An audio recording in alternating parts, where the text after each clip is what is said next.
एक छोटे से खेत में एक जवान लड़का और उसका दादा मिट्टी खोद रहे थे। वे मिट्टी को पलट रहे थे, उसकी गांठों को तोड़ रहे थे ताकि मिट्टी उस वर्ष की बुवाई के लिए अच्छे से तैयार हो सके।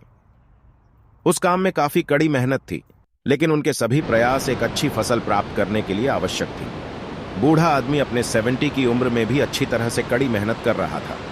हाँ, थकान से वो काफी हद तक हाँफ रहा था। हर प्रहार के जोर से उसके माथे से पसीना टपकता था, लेकिन फिर भी वह शिकायत नहीं कर रहा था। पोता थोड़ा अचंभित हो जाता है, इसलिए दादाजी अपनी बात जारी रखते हैं। जब हम अपना समय यह सोचने में बिताते हैं कि कोई काम कितना कठिन है और अभी कितना सारा बाकी है, तब हमारा मन बहाने बनाने लगता है। इन सभी चीजों के बारे में सोचना, अपने स्वयं के विचारों के बवंडर में फंसना ही उस काम को हमारे लिए बहुत ज्यादा कठिन बना। थोड़ी देर बाद युवा पोता देखता है कि उसके दादाजी ने जितना काम कर जमीन को तैयार किया, वो खुद ने की तैयार की जमीन से बहुत ज्यादा है।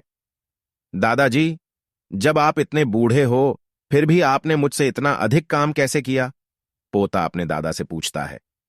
दादाजी ने उसे जो जवाब दिया, उसकी उसे उम्मीद नहीं थी। जब हम किसी काम को मुश्किल मानते हैं,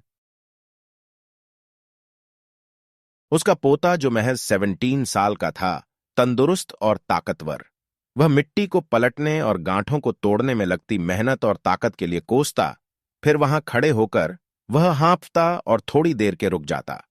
थोड़ा आराम करने के बाद एक बार फिर से काम शुरू करने से पहले शिकायत करता। उस काम में काफी कड़ी मेहनत थी, लेकिन उनके सभी प्रयास एक अच्छी फसल प्राप्त करने के लिए आवश्यक थी। बूढ़ा आदमी अपने 70 की उम्र में भी अच्छी तरह से कड़ी मेहनत कर रहा था। हाँ, थकान से वो काफी हद तक हाँफ रहा था। हर प्रहार के जोर से उसके माथे से पसीना टपकता था, लेकिन फिर भी वह शिकायत नहीं कर रहा था।